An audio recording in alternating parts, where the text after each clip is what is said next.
This is heard right here on WHCR 90.3 FM, the voice of Harlem.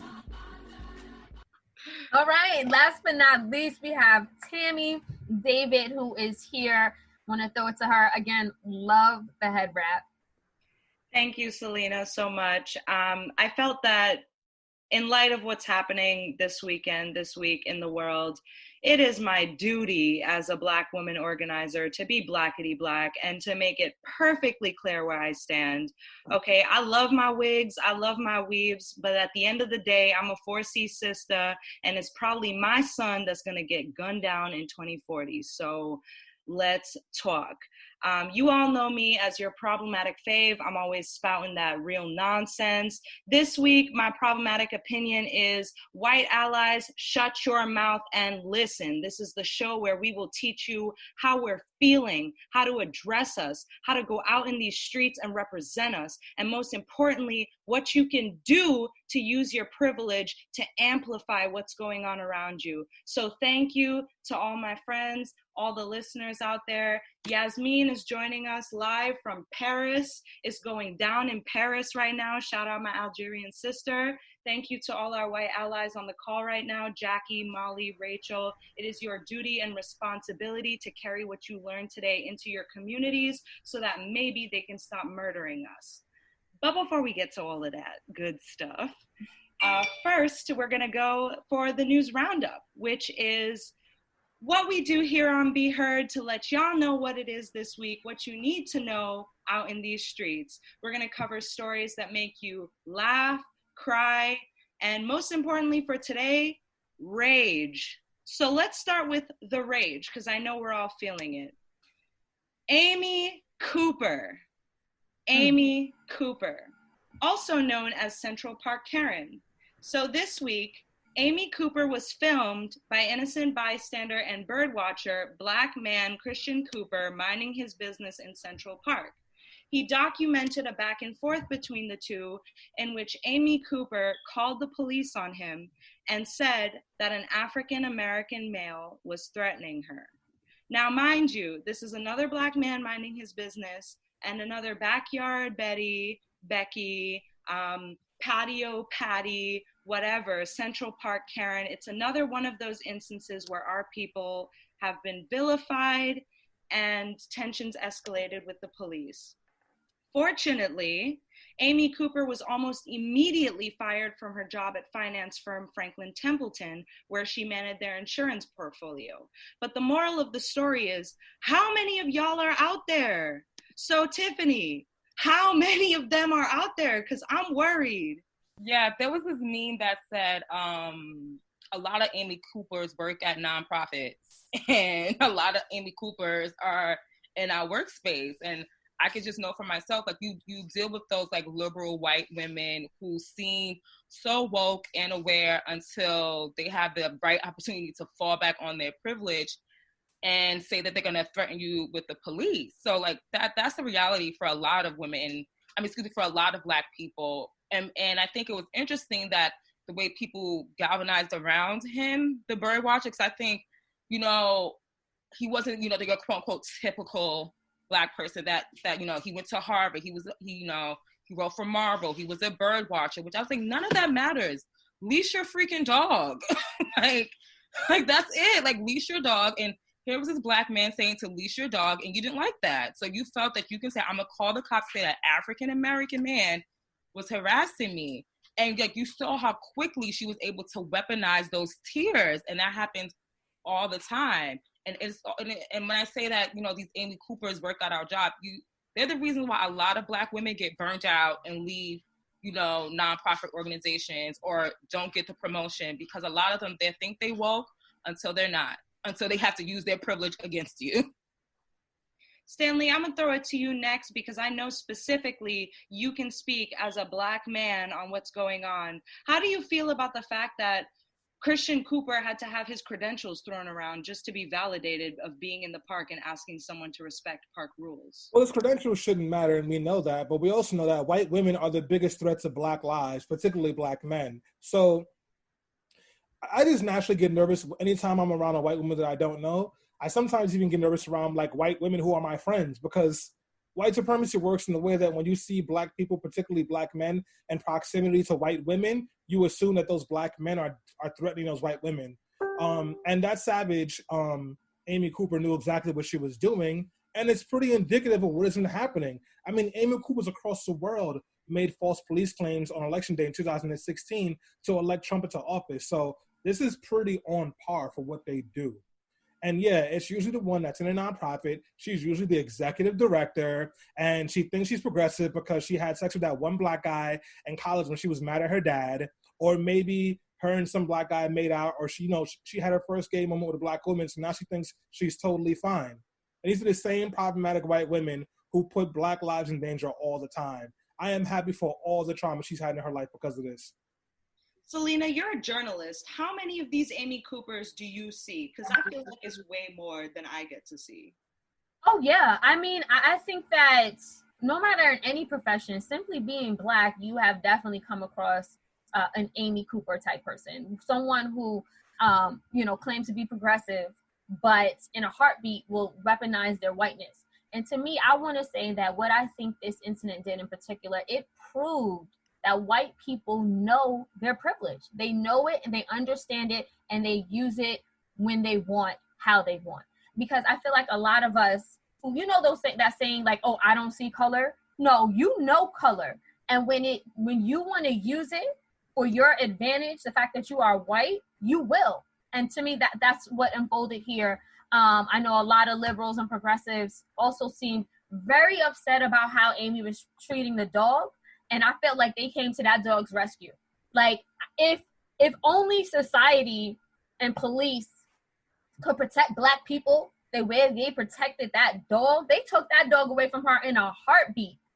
So, and it just goes to show, like, again, why do we have to keep saying Black Lives Matter? And it also, to me, it also was reminiscent of that whole thing when they were saying lion lives matter. Remember that whole big thing? Yeah. When the right, and they were like lions, and I'm just like, folks, it's just getting too much. And like, obviously this happened, I think the same day that we all that the George Floyd video was unleashed. So it was just a lot. Yeah, I can't even imagine like what it. I brought up your journalism because I can't even imagine what it's like to be a Black person in the space that is responsible for neutral and unbiased reporting of these instances when it's literally your people getting hurt. So thank you, Selena. Speaking of dogs, I'm just going to transition smoothly into the next topic, which is President Trump. Just want to give y'all a quick political update. Trump had a dramatic week this week, and so I'm going to just lay it all out for y'all, and you can respond to whatever you want to. So summing up his week, which, by the way, included encouragement of shooting protesters that prompted Twitter in a dramatic first to flag a presidential tweet for glorifying violence. Trump has cut ties with the World Health Organization amid a pandemic, is postponing the G7 because he feels like it doesn't represent what's going on in the world and that it's outdated, has denounced China continuously on the coronavirus scandal, and is now ending the US's special relationship with Hong Kong. What can we do when we have a clown in office that literally enables not just the Amy Coopers of the world, but the literal white supremacists that are working hard to dismantle protesters and kill us? Selena. Well, I mean, to answer that question directly, we can get him out of office. That's what we do. Trump has shown us time and time again how incompetent he is and how he continues to put out dog whistles when it comes to white supremacy. Not only did he say when the looting starts, the shooting starts, but he also said that he's ready to unleash vicious dogs against protesters. And we all know what happened in the 60s when exactly when you had white police officers and in the military literally sicking dogs on women and children and unarmed Black men. Like it was just horrible. Like we all had those visuals and those images in our mind of them being hosed down. So for him to continue to say things and to rely on that type of language to basically just incite a race war, it just shows you he is unapologetic about who he is and his base. And it's time to get him out of office. And that's why I have said unapologetically look, I'm voting for Biden because I want Trump out of office by any means necessary. Tiffany, I know that there's a whole slew of hot mess that this dude is doing, but what's making you angriest right now? I think what makes me angriest about the whole situation is his response to the protesting, especially when we saw white people fight for their right to die.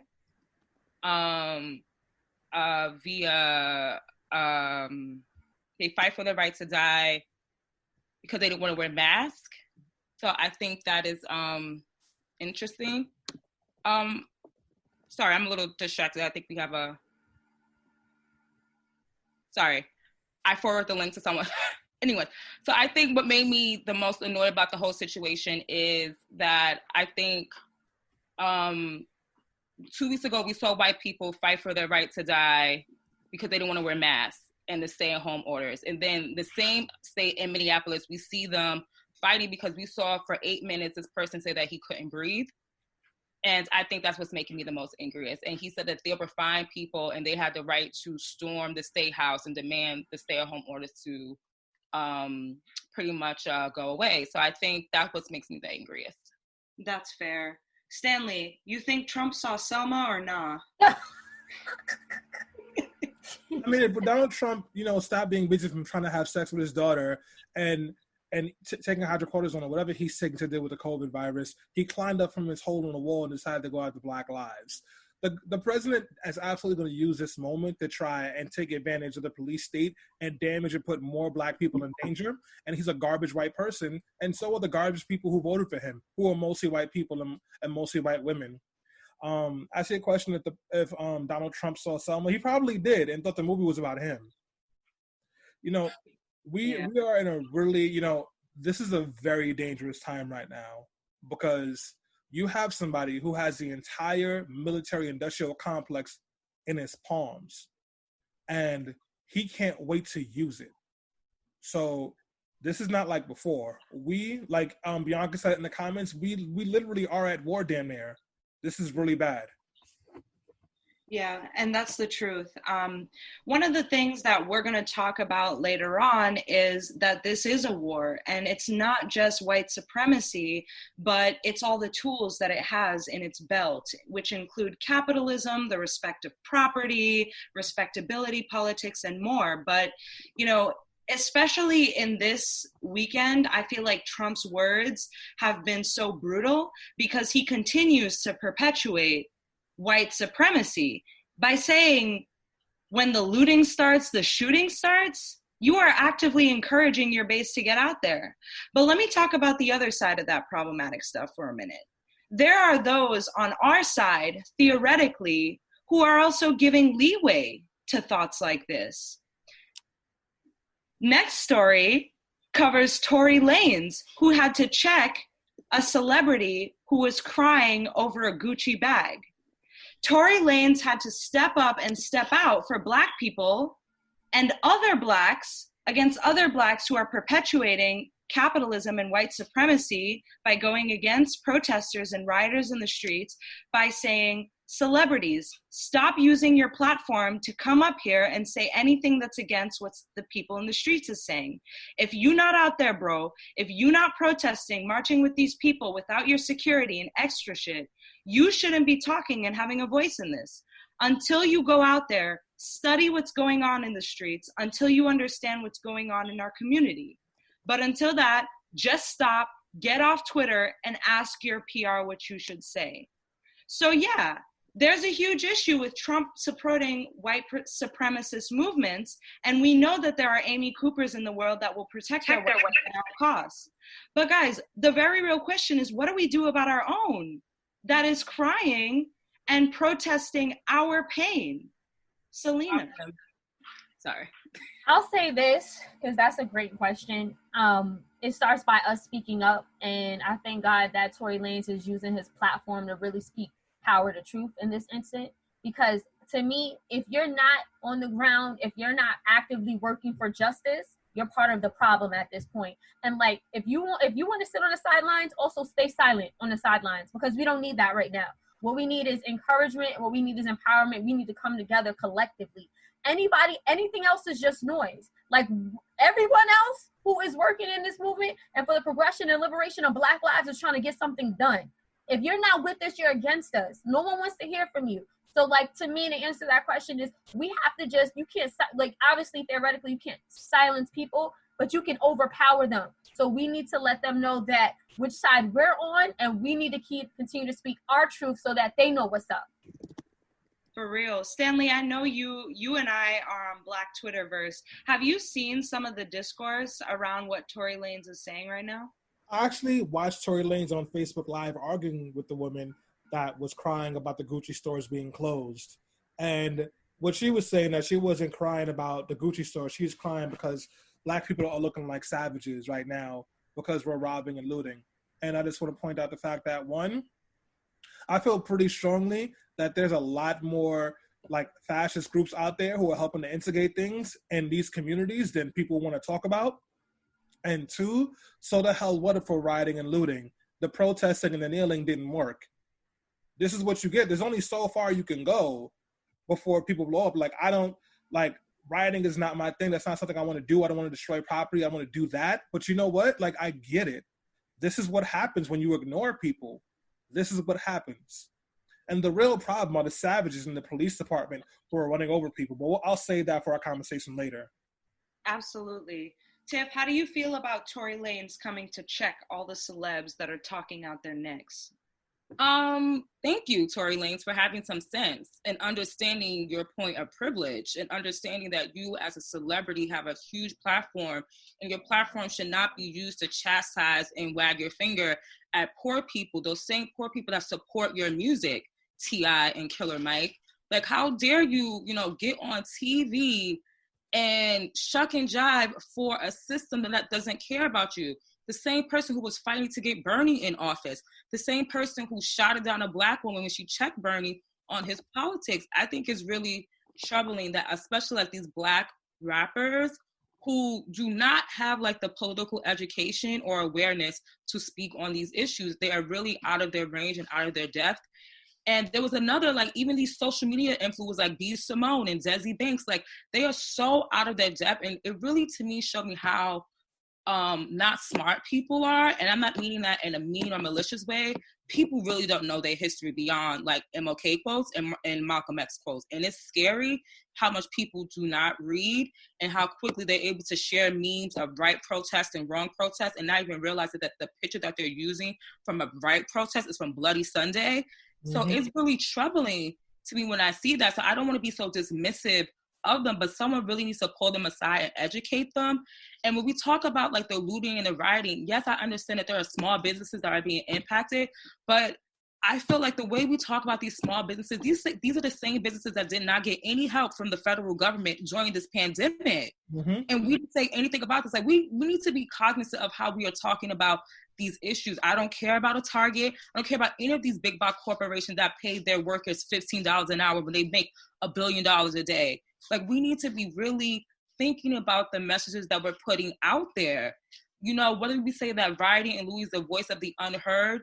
Like, a lot of us, are probably middle class. We have our degree. We are probably not really experiencing the type of trauma that, someone in Minneapolis or wherever, or maybe we have like these smart interactions. Like, a lot of times people are under intense, police interactions and pressure, and enough has to be enough. Like, I'm sorry, like, there's no amount of money that can bring a life back, but Target can always rebuild. And they came out and said that was like, listen, we're not sweating this. And Tiff, here's the gag. Companies like Target have been lobbying the federal government to pass a law so that they would not be held liable for firing people right now, and would not be held liable if people contracted COVID while at work, even if these companies did not do the basic necessities to keep the facilities safe and clean. This is what they're fighting for. Target can burn to the ground. Amazon can burn to the ground. I do not care. Like, I'm just not interested in these groups anymore. I'm just not. I think we need to remember, in line with our next story, that celebrities, if I'm being quite frank, they're a part of masses' house. They use our bodies and they use our talents and they perpetuate the capital system that keeps us under the boot. So at the end of the day, celebrities can talk all they want, but they don't have the perspective of being on the ground, being a lower class, working class individual that is treated a type of way when we're out in the public. So on the last note, before we get into the meat and potatoes, so to say, of our segment, I just want to end on a sort of positive note for the news roundup, which is that Pride Month begins tomorrow. June 1st will mark 51 years since the historic Stonewall riots that created the platform for gay rights that we do have today. Although, cities like ours are still shut down, organizers have found effective ways to host virtual events online, some of which include a virtual Reclaim Pride, a drag event on the 14th, and lots more.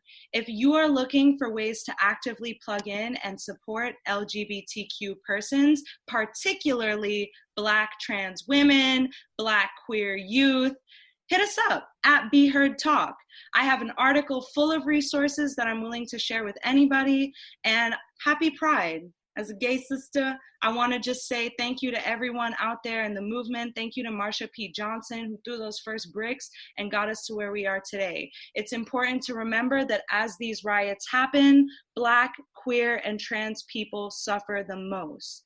On that last note, R.I.P. Tony McDade, you are always remembered, never forgotten. And now, time for the main segment. Thank you so much, Tammy. I'm so happy you ended on a positive note, so I appreciate you for that, sis. Yeah, we are going to switch it up. I mean, we're at the point where we just literally started talking about the riots and stuff like that. It's so top of mind for people, so I do want to just, just start this conversation by saying I'm tired.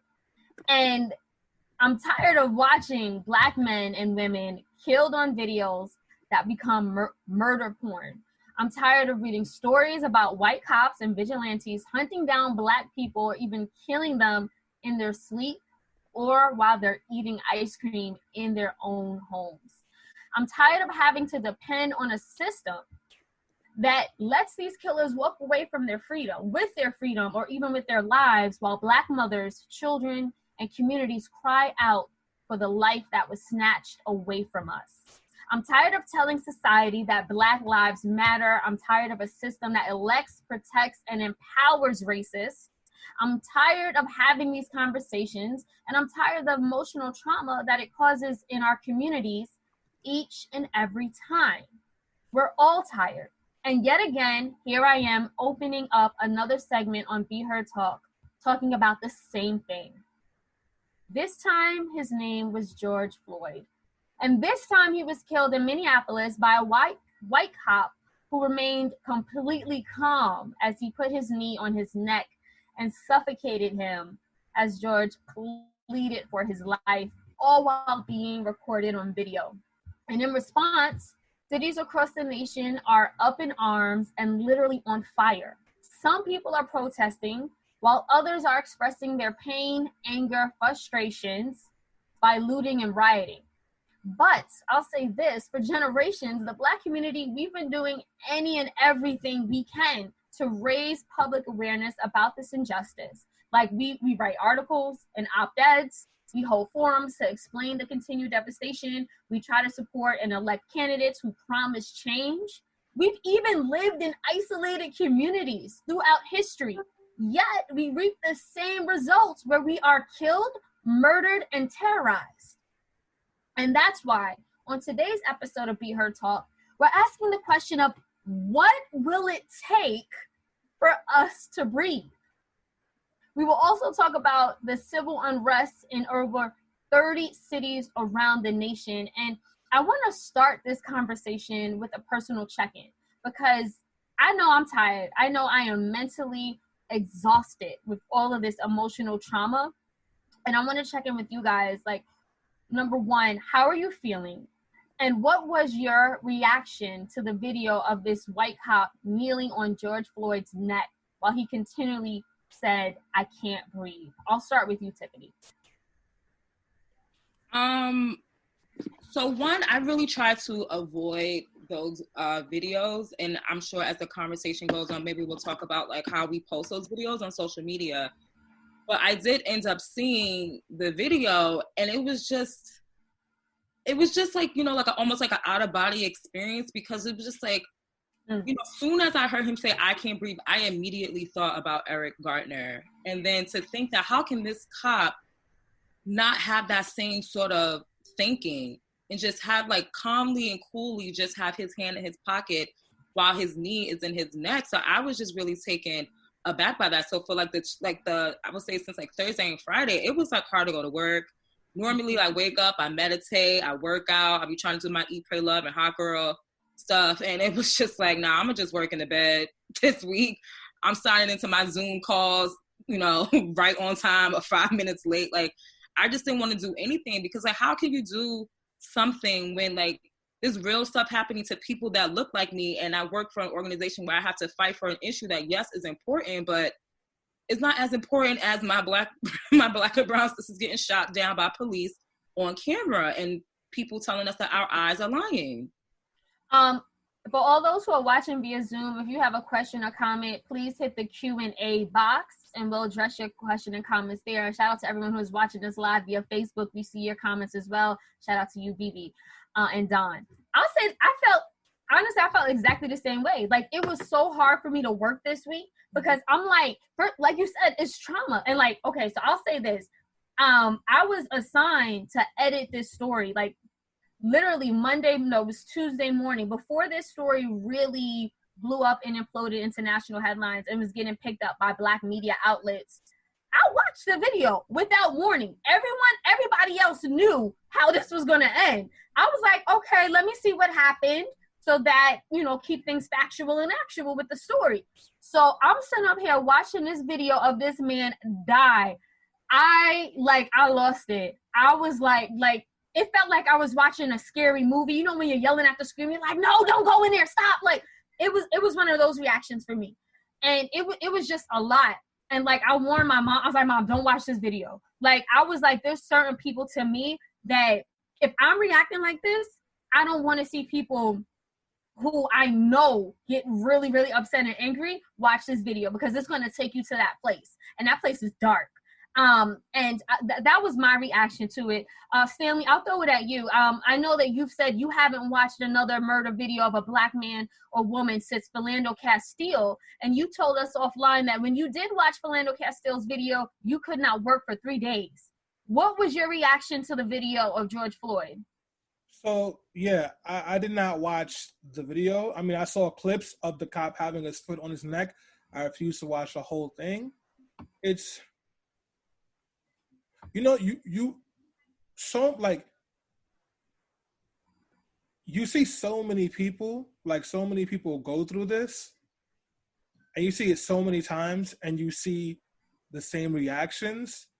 I just felt heavy. I felt defeated already, because I was like, all right, well, they're going to say he had drugs in the system, and they're going to blame it on diabetes or something else like that. And they're going to say that, like, his knee didn't do anything. And they're probably not going to charge the cops. Or if they do, they'll do it through a grand jury. And then they'll say the grand jury didn't find enough evidence.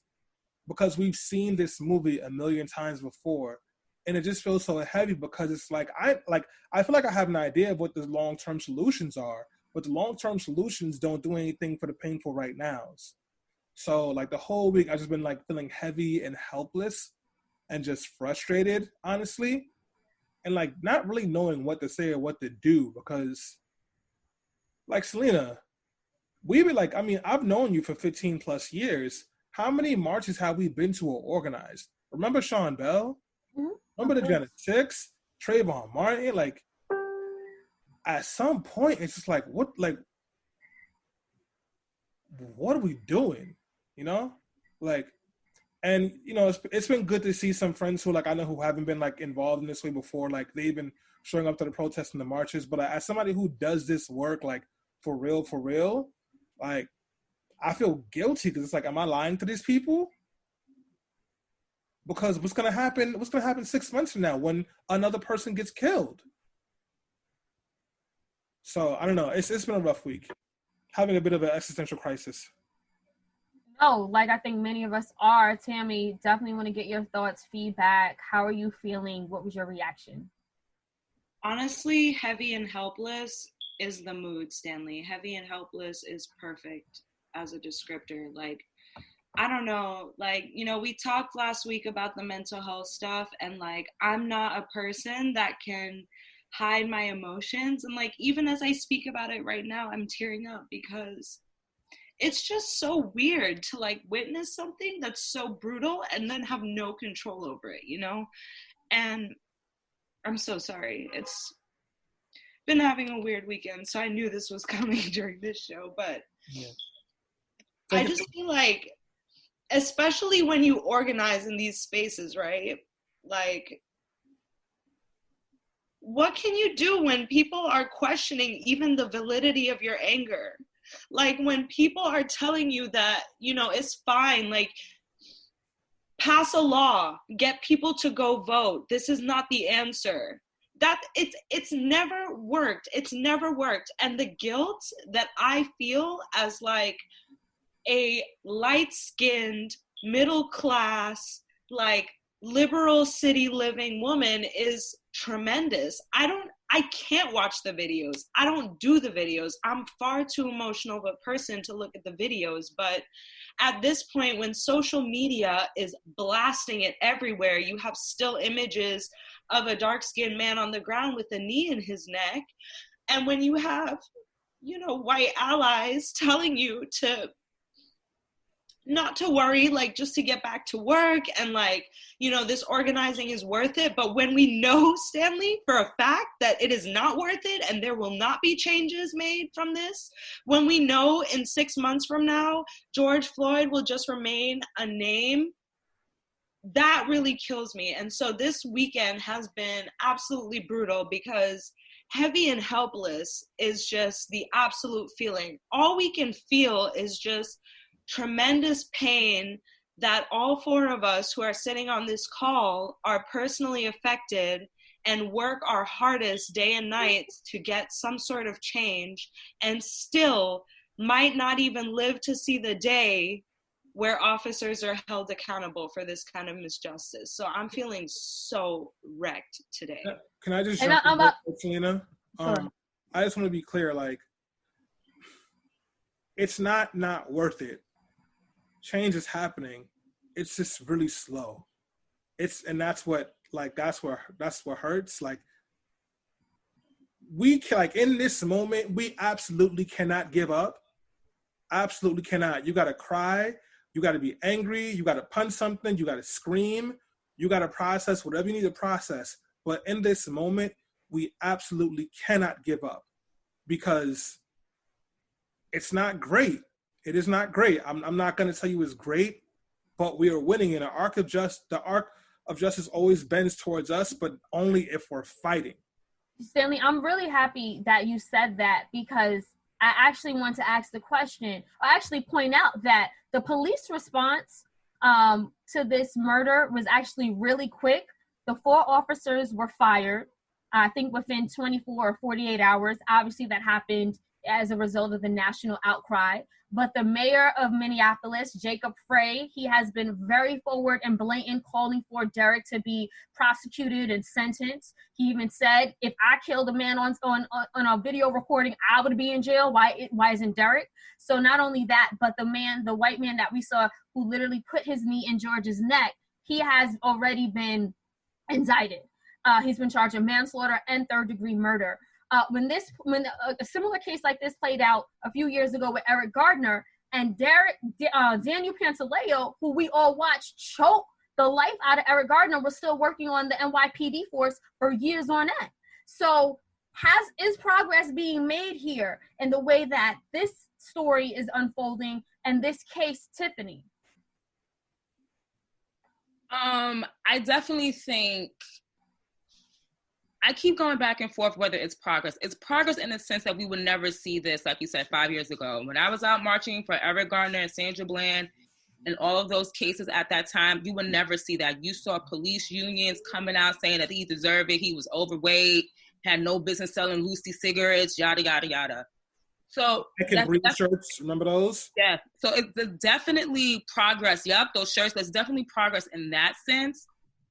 But it's slow because you think about it, like at the end of the day, we still lost a life, right? We still lost a life.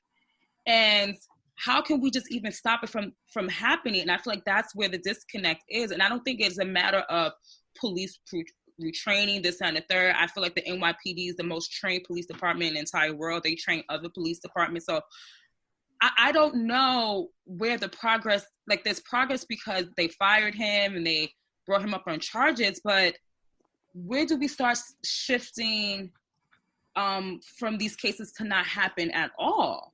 For these interactions to never get to the point where we are seeing a man die right before our eyes.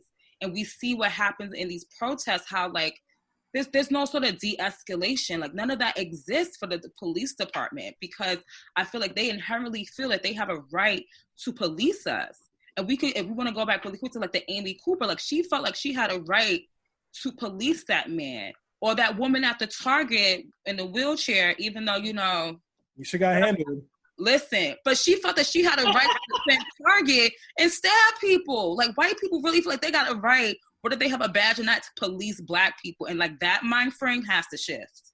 Well, like progress has to be made there. Just real quick for those people who don't know what's going on, there was a woman who in a wheelchair who was letting white people into a Target when they were looting in Minnesota, and then when a black woman tried to go in, she tried to stab that woman and try to stab other people, and then they jumped her and blew a fire extinguisher in her face. And then a whole bunch of people were trying to come to the white lady's defense until the video surfaced of her trying to stab people, and also of her walking. So it was it was just a big mess. Well, Tammy, I definitely want to get your thoughts on this, because people are fighting back. People, obviously, we've hit a point where enough is enough. But also, you know, to my earlier question, things are unfolding very differently than what we've seen in the past. Would you call this progress? No, I wouldn't call it progress. And let me tell you why. So, sure, you know, the officers have been charged. My question is, how will that end up? George Zimmerman was on trial too, but he walks free at the end of the day. My real gauge for progress is in mainstream discourse, as well as sort of, you know, the electorate. So in terms of mainstream discourse, I don't really see progress, because what I see is that there is still protection of and upholdance to the status quo.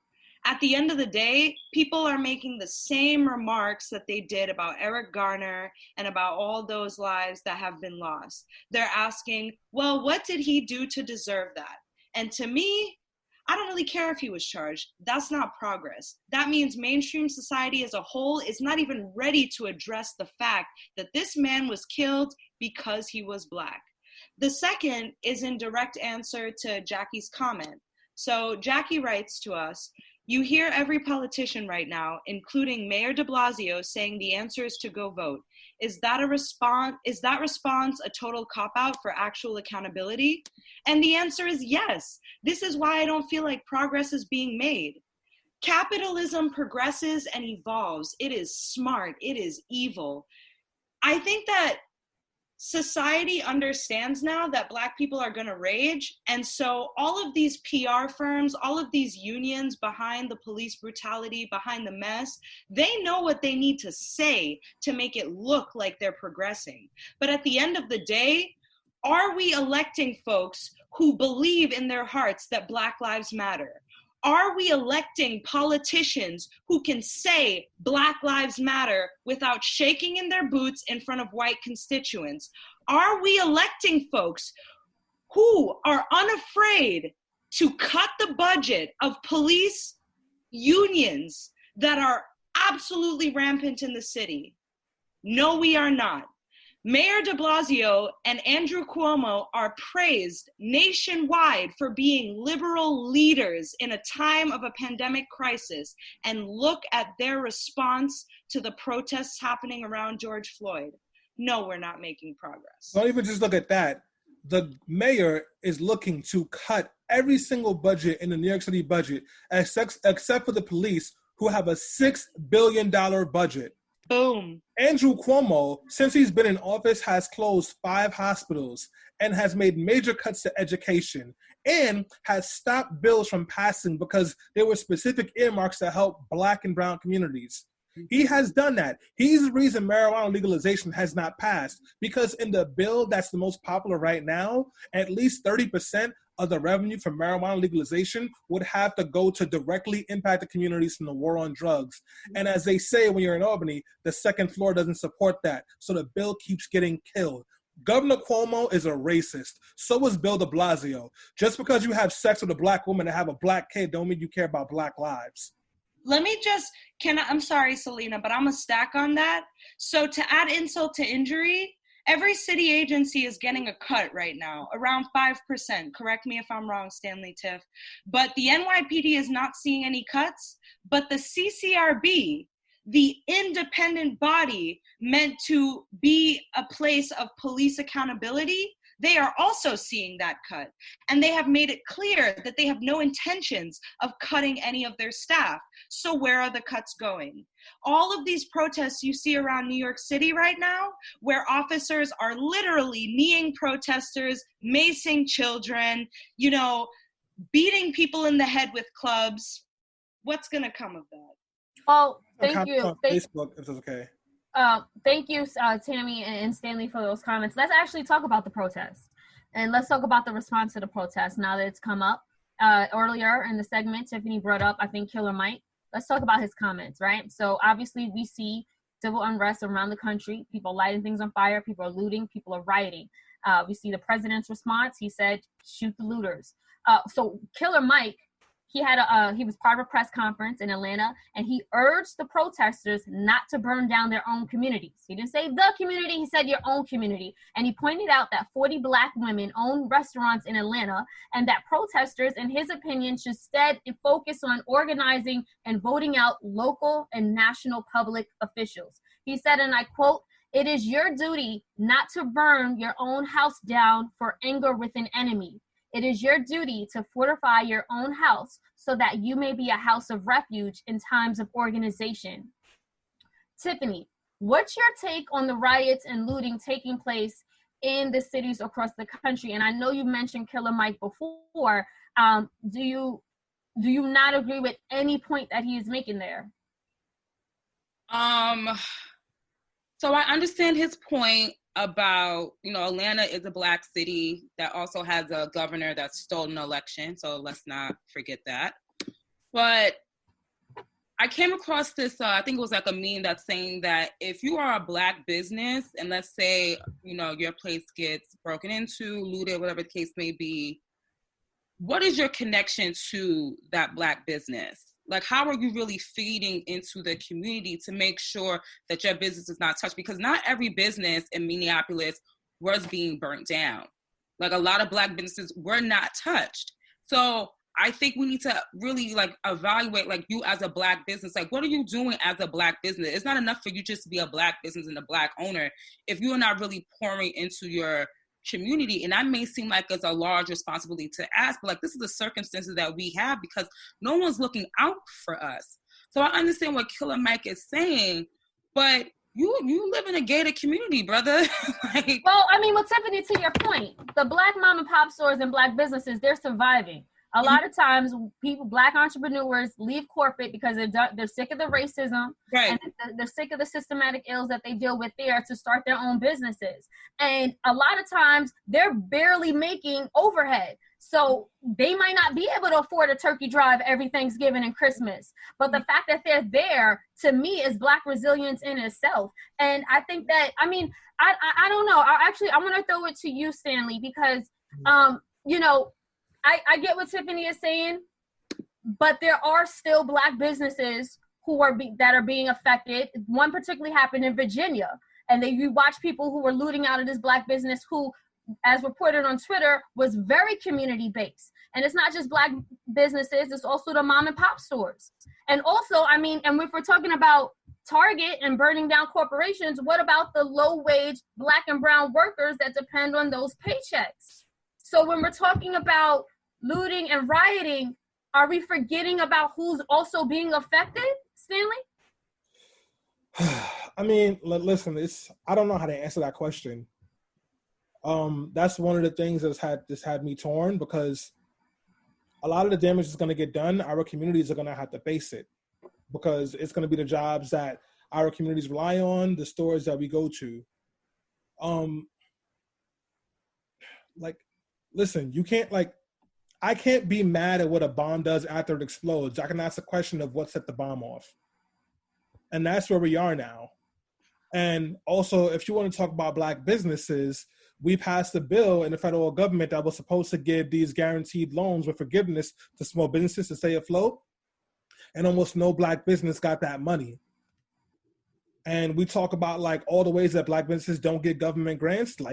That's something that we should focus on more than what's happening right now. Because right now is you have the uncontrolled rage of a collective people who have been ignored and gaslit. I don't want the violence that's happening to happen. I don't want people to be fighting police. I don't want people to fight police, the police to fight people. I don't want us to be setting stores on fire. I don't want Targets to burn down. But we're here now, and I know why we're here. So maybe the better question should be, why did it have to come to this? I don't know. Tammy, you have been very unapologetic about dismantling capitalism. And, we've had talk offline about a revolution before, correct me if I'm wrong. A revolution does require blood. It does require some sacrifice. Where do you stand when obviously the most vulnerable people in this mayhem are still being affected? Where do you stand? What are your thoughts on it? And also PPP, because you mentioned that before.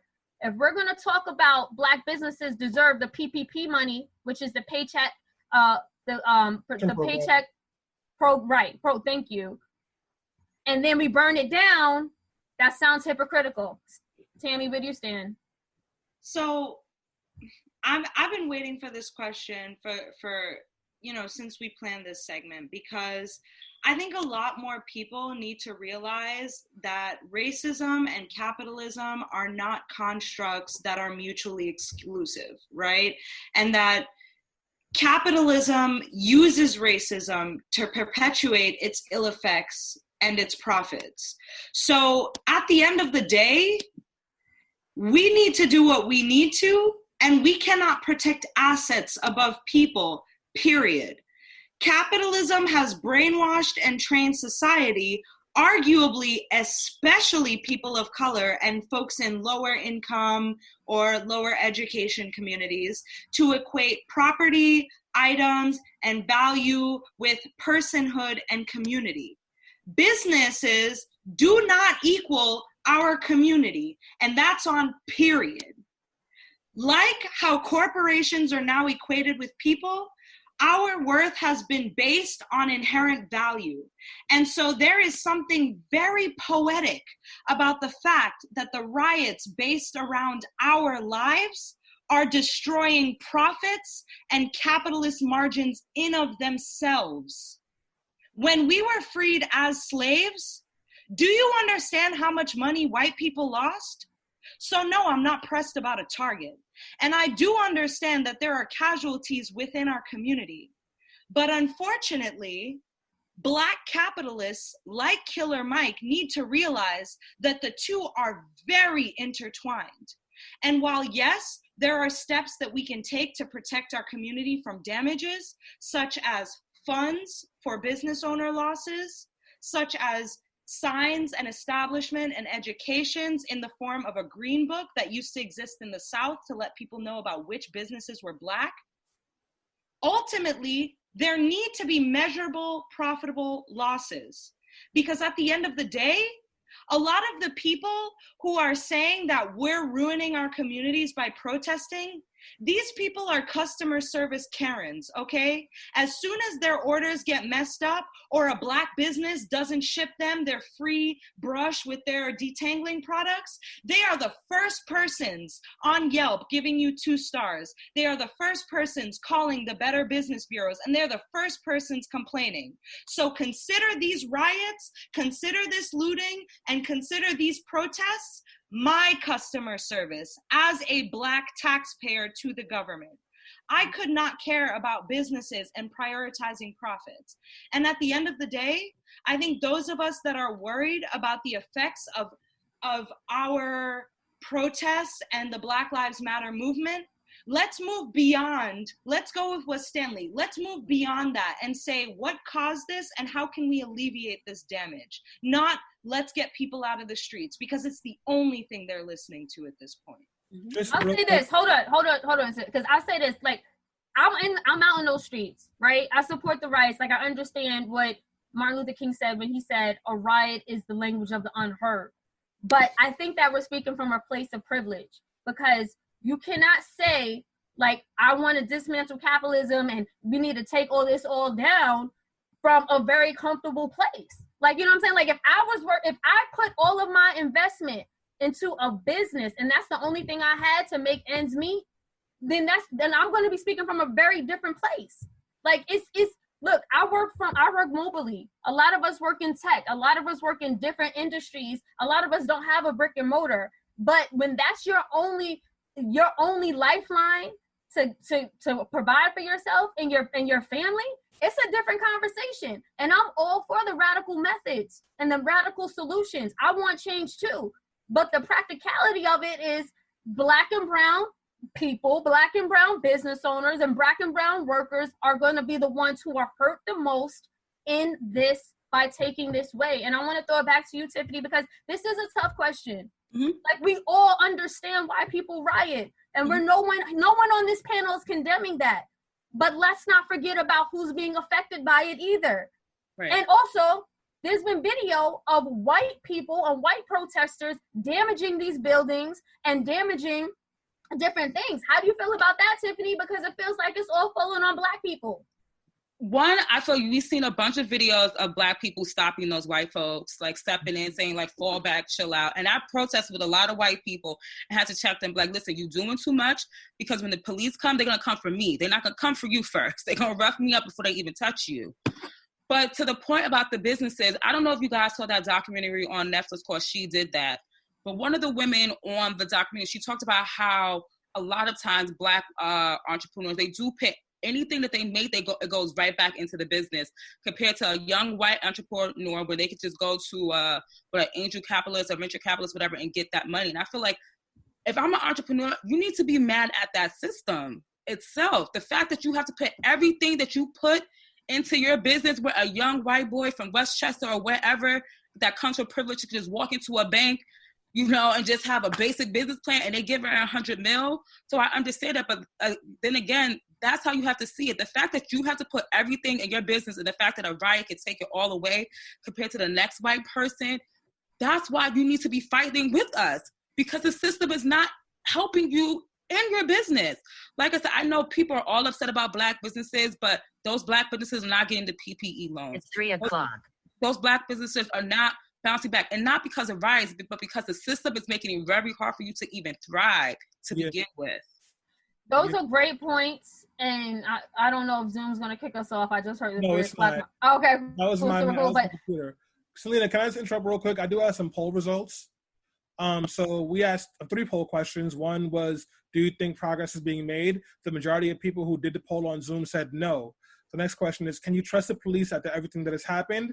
And about 8 people took that poll out of the 13 who are on, and 8 said no. We also asked, is it wrong to riot in this moment? And 8 people took that poll as well. 6 said no. 1 said, what other option do we have? And 1 person said they're not sure. So I'm going to share those results with everybody so that you have them now. But those are the poll results from the polls that we did. Go ahead, Selena. No, thank you for that, and thank you for everyone who is participating in our live polls as we speak. But you know, Stanley, so Colin Kaepernick, he actually said that he is for the revolts that are happening in the streets right now, and he said because George Floyd's civility led to his death, so it's time to revolt. My question to you is, being a historian or, you know, someone who claims to be a history buff, are we headed towards a revolution? Because it doesn't feel like we're just protesting. Would you classify this as revolt, rebellion, or revolution? I would classify this as an uprising. Okay. That's what I would classify this as, because, like, there's a collective language and expression being given out across the country right now, and that collective expression and emotion is rage. And I don't know if we're in a space of revolution, but we are definitely one of those tipping points in history where something has to change. And that's why I don't want people to lose hope, because for all the organizers out there right now, what you should know is when things are like this, when they are the most chaotic, that is when the opposition swoops in to put in major change. I'm sure you saw earlier today the president said that he is going to mark Antifa as a terrorist group. Antifa, so the groups, people who are anti-fascist. Do you know what Antifa is? My group, the group that I work for, Citizen Action, we're anti-fascist. So depending on how they word this, my organization and many others like Black Lives Matter and even some unions will be considered anti-fascist. And you know what that means? A license to arrest and detain and chase out. And you got the right kind of government in there right now to do it, because you got a white supremacist as your president, you got governors and mayors all across the country who adore police states, and you have a bunch of chaos. So it is super important right now that we mobilize, organize, strategize. This is just the beginning. And there are things that we should be and can be doing right now, because like I said before, a lot of this stuff is long-term, and a lot of this stuff we will not live to see it, but that doesn't mean that we are absolved from the responsibility of fighting for that thing. So that's where I am right now. It's maybe not a revolution yet, but things are getting very hairy, very quick. And we got a presidential election in November. What else do you think is going to happen? No, well said. Thank you, Stanley, for just breaking that down. We talked about a lot, Tammy. It's easy to identify the problem. It's not so easy to identify the solutions, because as I started this segment talking about how Black people have tried everything, peaceful protests, kneeling on a football field, they had a problem with that. When I said we were living isolated, I'm talking about in Tulsa, Oklahoma, Black Wall Street. I'm talking about in Philadelphia, where they dropped a bomb on a community that was basically just self-sustaining, and that happened in numerous instances around history. And now it's like, we're rioting, we're looting. We've seen this play before. We saw this happen in Baltimore after they killed Freddie Gray. We saw this in Ferguson after they killed Michael Brown. You ask me, it's part of the healing process. People are upset. This is generations of blood on white America's hands. It's only so much that people could take. And we know how this, and unfortunately, a lot of us know how this chapter is going to end to with George Floyd. No, even if they give one of those cops, it was four different cops that killed that man. One was complicit, and two others held him down while Jarrett put his knee in his neck and suffocated him. They are all murderers, right? Even if one gets slapped with a sentence, what is it going to be, 5 years, 10 years? Then they put them in the privileged prisons. No, it's only white cops and white vigilantes that get away with this. Yeah. So my question for you, Tammy, is what's the solution? I mean, I feel like and again, I hate to be like that loose, unhinged radical on the show, except I don't really hate it. I love it. There is no real solution except to disalign ourselves with the status quo and the system in place. The thing is, we have to remember that a lot of the police officers out on the street right now are Black and brown. I was at Barclays on Friday night. I went to the Fort Greene faction, and then I joined the Brooklyn Museum faction. And let me just say, a lot of those officers are officers of color. Disalign yourselves, because once you validate the master, you become the master. And this is the exact kind of issue I have with, the discourse that we have around our Black businesses. Why are we valuing making profit for the system when it is the system that behooves us? I don't understand why we put so much stock into flaunting our degrees and flaunting our worth. I don't understand why the Christian Coopers of the world have to exclaim that they are Harvard graduates. We as a community need to seriously, and what I mean by this is the NAACP, as well as all Black organizations in the United States, need to reevaluate what Black financial security looks like in the United States without a deep affiliation to the white capitalist system. And we need to call on our community to remove ourselves from systems that perpetuate violence against us, such as the military and the police force. I know that this is a really big ask, but for me, it's literally the only step forward. Otherwise, we just have this same infighting where there's some of us that want to be more radical and then some of us that are like, well, what about our jobs and our families? So that's the only solution for me. Stanley, when we were talking about solutions offline, you were the one who raised the question of, is it time to be done with white people? What do you mean by that? And is that the solution here? So what I meant was, it is time to give up on white people, and that give up on the idea that they will see the error of their ways and they will be accountable for their privilege, and they will talk to their dirty, nasty, savage uncles and aunties who voted for Trump, and they'll talk to their dirty, incest-loving family members who don't like Black people. It's time to give up on that. White people, like majority of white people, will not stand. They will not. Why? Because why would they? Because to stand means to give up your power. And who wants to give up their power? There has been no time in this world where someone has given up power willingly. It's been taken. So let me be clear about that. Does that mean that every single white person is racist? Absolutely. Does that mean that every single white person can't be trusted? No, that's not what that means. But it does mean that we need to stop wasting our time and trying to explain racism to white people. They get it. We need to stop wasting our time explaining privilege to white people. They get it. We need to stop wasting our time trying to explain why kneeling is important for white people. They get it. And if a white person at this point still doesn't get it, that's a white person you don't need in your life. They can go back to the caves they came from.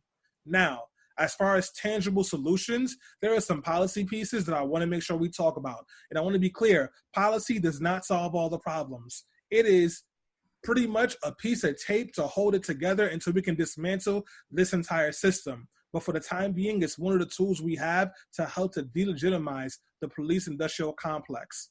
We have, in New York State, legislation right now that Andrew Cuomo was blocking because he's garbage, the Community Safe Act, which would repeal 50A, which is the law right now that protects police from having all of their violations made public, and protecting the police having to make public what they do to cops who do crappy things. We also have the legalizing marijuana and putting that money back into Black and brown communities. That's a bill that's up for negotiation. Then there's a STAT Act, and that bill would force the police to release stats on how they are arresting and engaging with all communities, and hold stats on the people that they shoot and assault, so that we have that, because we don't have that. Then, of course, a permanent special prosecutor that we can have all cases where crazy things like this happen go to that person. And that prosecutor would be separate from the police department and from the governor, so that they can do their job the way that they can be trusted. Andrew Cuomo tried to lie and say that he did this with an executive order. It was a one-time thing that he has to renew every time a case happens. Don't give him a break. This needs to be a law. And then, of course, we got to reduce unnecessary arrest for non-criminal offenses, because a big reason of why people are having so much engagement with the police is because the police have to pad their stats with stupid broken windows policing. So those are some things you can do in New York State right now. If you're not in New York State and you want to get involved, I would suggest looking up Tamika Mallory's organization, Until Freedom, who's doing work all across the U.S. right now. They're in Minneapolis right now. Look into your local Black Lives Matter chapters. Look into Black Youth Project 100, BYP 100, and get involved. We'll also be trying to provide some resources for you folks, because, listen, I'm not going to lie to you. The real solution is not short term. It's not even in our lifetimes, but we got to do the work now. We have to fight now so that things can be slightly better and easier for the next generation, and they can do the work. So it's up to us to carry the baton until we can't carry it anymore. And at least for now, that's the best that we can do. Tiffany, I want to definitely get your final thoughts here. Final thoughts on the matter.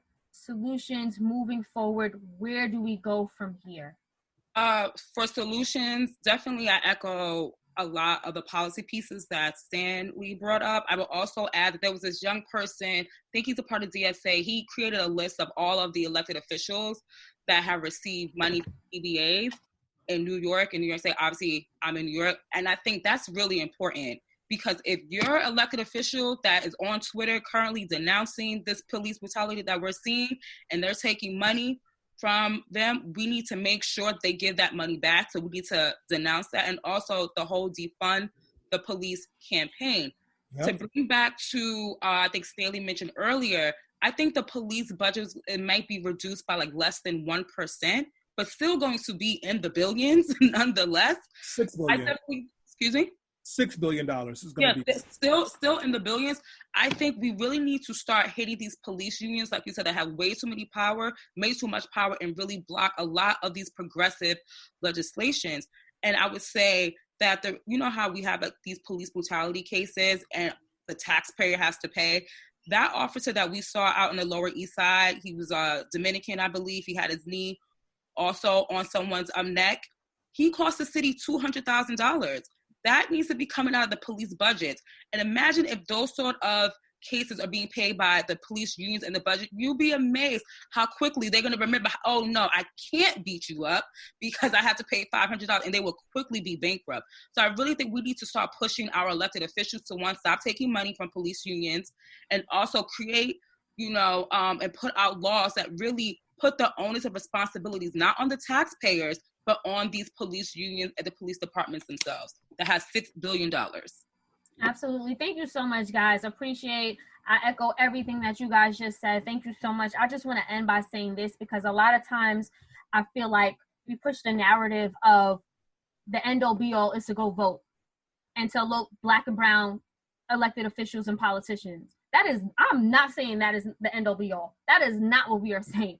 Because number one, I was reading this article that said the Black Panther Party was very prevalent and was making community changes and was, out on those streets, and they were burning down everything from Detroit to Watts back in the 60s. What happened was that's when we really started to see a surge in Black and brown elected leaders getting basically elected to office. And what happened in turn, people stopped protesting because it was like, should I go rally? Should I go protest in the streets? Or should I just give my civil complaint to my elected leader and let them handle it, right? So the two go hand in hand. We've seen this chapter play out as well in history. Yeah, we can elect local leaders who look like us, but no one's here for tokenism. Like all this talk like, oh, Biden needs a Black VP, a Black woman VP. For what? If the policies and the legislation and the laws aren't in place that protect us. I don't care if Stacey Abrams is VP. You think that doesn't mean I won't get shot? Like, you gotta be kidding me. Like, we can't get caught up in that. Yes, I am going to be one of the first people that vote in November. Do not get me wrong. That's not what I'm saying. But I'm saying that we have to stay in these streets. Even when the world reopens. Even when COVID goes away. Even when there's about 6 weeks or 6 months before we watch the next Black or brown person be gunned down on video. We have to stay in these streets. We have to keep our foots on their necks, figuratively. And that's the only way we're getting change. And for everybody who was like, oh, I don't believe in rioting, then you don't believe that the police officers that killed Freddie Gray should be brought to justice, because that's the only way they were brought to justice. It's because they burnt down Baltimore and they got people's attention. That's the only way. And like, at the end of the day, if you can't understand that level of frustration, I don't know what to tell you, but please sit down and shut up, stay on the sidelines, because we're really trying to make changes. And like, we're really trying to change things so that the next generation of people don't have to go through this. And it is going to mean bloodshed. It is going to be putting lives on the line. And I get it. It's not everyone's built for that. But at the end of the day, you need to find your role so that you can be part of the solution here, because that's what we need. And the solutions are multifaceted. Yes, it means voting. Yes, it means keeping up with what's going on with policy and legislation. Yes, it means attending rallies. It means organizing. It means activism. It means staying in the streets. It means staying informed, staying educated, and staying empowered. It means all of these things. Find your role. Do it well. Let's work together collectively to make some change. On that note, I want to thank everyone who was tuned in to today's episode of Be Heard Talk. Shout out to everyone who was listening live via Facebook. We appreciate you guys again. We appreciate everyone who's watching us via Zoom and everyone who is listening to this episode via podcast. Please share it. Hashtag Be Heard. Also, you can tag us, Be Heard Talk. Also, please support us by giving to our GoFundMe or our Patreon account, because when you support us, we support the issues and causes that you care about. So again, it's about working together in unity and as a collective so that we can be the change that we need. Thank you. Thanks, y'all. Peace.